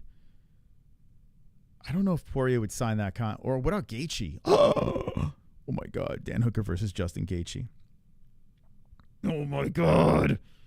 Oh, here we go. With Sonosi saying, I saw a good idea, Sonosi. He hasn't fought. Oh, yeah, Gaethje. Yeah, that's the fight. Oh, my God. Oh, my God. Yeah, Gaethje's the fight. One's in the chat if you think it should be Hooker versus Gaethje. I mean, there's no argument, right? Do it. Do it. Can you slide them on Noche? That would make that card a million times better if you slid that on Noche. Put him in the Sphere. I mean, or even if it's a fight night main event or something. God, that's a fucking banger. Good on Hooker, though. It's weird. I've been hard on Dan Hooker. But I got to be, maybe Tattooed Hooker is, I don't know. He's definitely grown on me. He's a lot of fun to watch fight. He is. The co-main event had Usyk versus Kara France. I got to admit, this shocked me. I wasn't super shocked because we know that Kai is good. We've seen him in the Ultimate Fighter spar. We said this even beforehand. He's knocked out bigger guys before. But I really did think that Usyk was going to get the job done. Kai fucking pummeled him. He dropped him once. He fucking followed up, and he just annihilated Steve Usyk. And it really was a signature moment for Kai Kara France, saying, hey, guys, I know I'm a cringy bastard sticking my tongue out and slicing my throat and peeling my head back or whatever the hell he's doing. I don't know what he's doing. But Kai's back. He's right back in the mix in a weight class that is just weird, you know.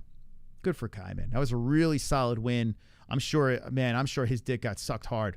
I'm sure all the cum came out of his cock that night. I don't know if he's married or what, but I'm sure so much jizz after that fight.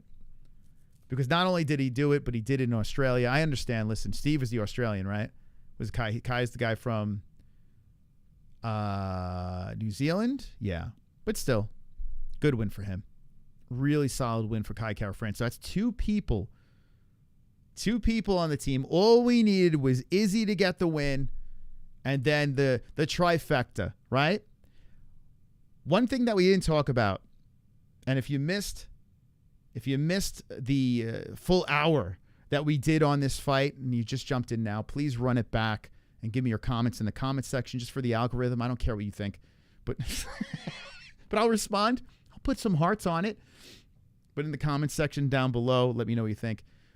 One of the things that did jump into my mind, and I did miss it earlier, I didn't bring it up. I'll bring it up now, is I do feel that Adesanya fought a fantastic fight, but I think that maybe after you just watched your homie Dan Hooker get an emotional decision win in a hard-fought fight, you know he's watching that in the back, and then you get to see Kai Kara France with a redemption win on Steve Usyk, knocking him out. You wonder, after sitting through those things, you're trying to stay ready, you're watching your teammates get the win. Now there's a little more pressure, right? You're the last guy in the race, right? They're about to hand the baton off to you. You're the anchor of the team. You're also coming off a big loss, and you're trying to redeem yourself here. It's been a minute since you fought. You didn't look very good in that last fight.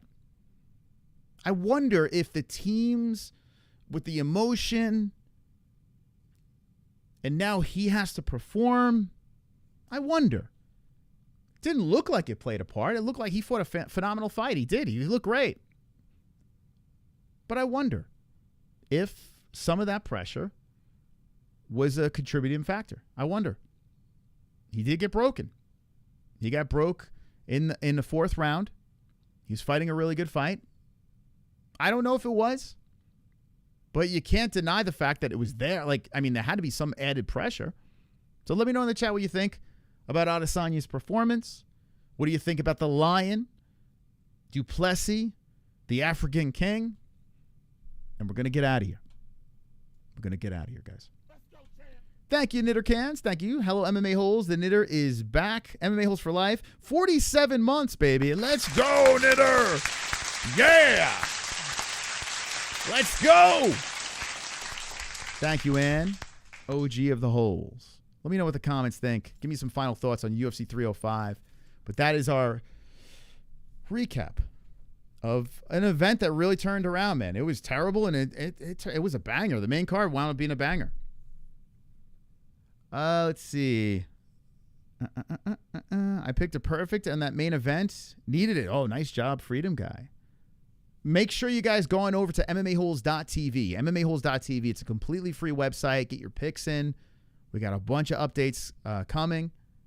It's going to be a great place to hang. Izzy was told that his doggy was in love with a different African. Wonderful, wonderful. You said you're going to open the telephones. Yeah, I said if the donations were through, yeah, maybe. 6.5 out of 7 out of a 10 card in a total, in my opinion. Listen, the way that main card went, I mean, I understand. I understand why you guys, like that, the prelims to me were like a 2, like maybe lower, 1.5 or so. It was terrible. The prelims are so bad. They were really they were infuriating. There's the top hours over here. Let's see who's in first. Joe Mama. Wow, Joe Mama he's doing work right now. Joe Mama in first place with Natchify, Freedom Guy, Sober Carl, 2 Jam, J. Michael C, Omar, Jeffrey James. Well, listen, just keep the streams on in the background. Get those watch hours up so you can get that. I mean, Jamie's just killing you guys. You guys don't stand a chance against Jamie. I don't know why I call him Gamey. Wonderful, wonderful. Jamie. You guys are getting killed right now. Jamie's literally the GOAT. He's the GOAT. You got to get up. You got to get back to work, guys. The embedded to Nina drama and main card made up for otherwise lackluster card. Nina drama? What? The embedded to I didn't watch any of the embeddeds. I had a phone call today. I'm not going to say with who, but man, I got to get this person back on the show because they told me a story about embeddeds that was wild. Play the Browns Love It song. The knitter got get back in there. Watch out, Jamie. All right, NH is coming. I'm coming. Okay. All right, guys. Well, listen. Let's see. I haven't played the Browns Love It in a while. Let's see. I don't even know where the hell it is. Hold on. Let me see where it is. Do I have it? It's here somewhere. I know it's here. It's here somewhere. Thank you guys for watching. Seriously, thank you guys for watching the stream. If I missed your comments, I probably missed a bunch of comments in the comment section down below when this thing is done. Just say whatever. I don't give a shit what you say. Just say something. Hit the like button. Thank you guys for stopping by. You never know when we're going to be live, so hit the notification bell. And we got the fight night that's happening this weekend with Barallo versus Cannonier. I think it's a fascinating fight, dangerous fight for Cannonier. And who knows? The winner of that could be like right on a crash course for a title. So we'll see how that plays out. We have Gotti versus Mayweather that's happening on Saturday night as well. So we're going to have to find a way to react to that. So shout out to the Gotti family. We got to link up with them. Subscribe to Angel Gotti. Maybe I'll try to make an appearance on Angel's stream. Maybe we'll try to see if she's going live or something like that. I could swing on and talk about that fight. But yeah, big fight for John Gotti III against Mayweather. And what else? Yeah, that's it. That's it, guys. Don't be an a-hole. Be an MMA hole. Good night. The browns love it. The yellows love it. Oh, could it be? It is the MMA-Holes.tv. It is the MMA-Holes.tv. The whites love it. The reds love it. Oh, what could it be? It is the MMA-Holes.tv. It is the MMA-Holes.tv. The mix love it. The inbred love it. Oh, what could it be? Oh, remember, Contender Series tomorrow night, so we'll see you tomorrow. It is the MMA-Holes.tv. Oh, what could it be?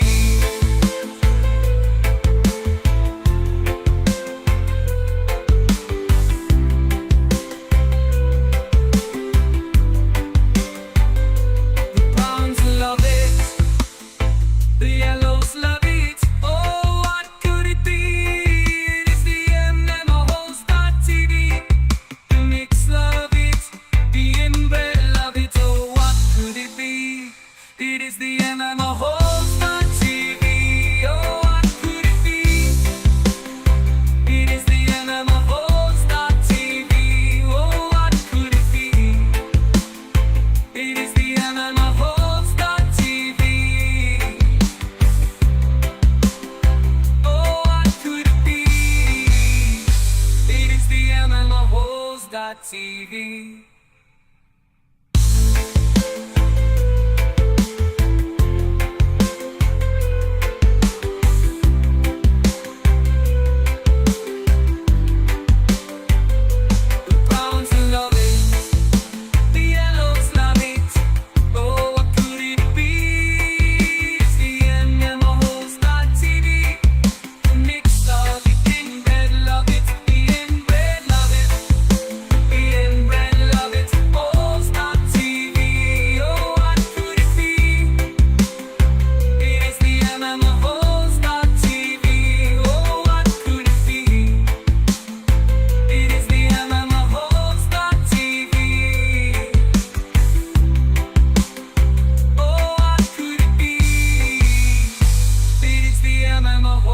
MMA-Holes.tv.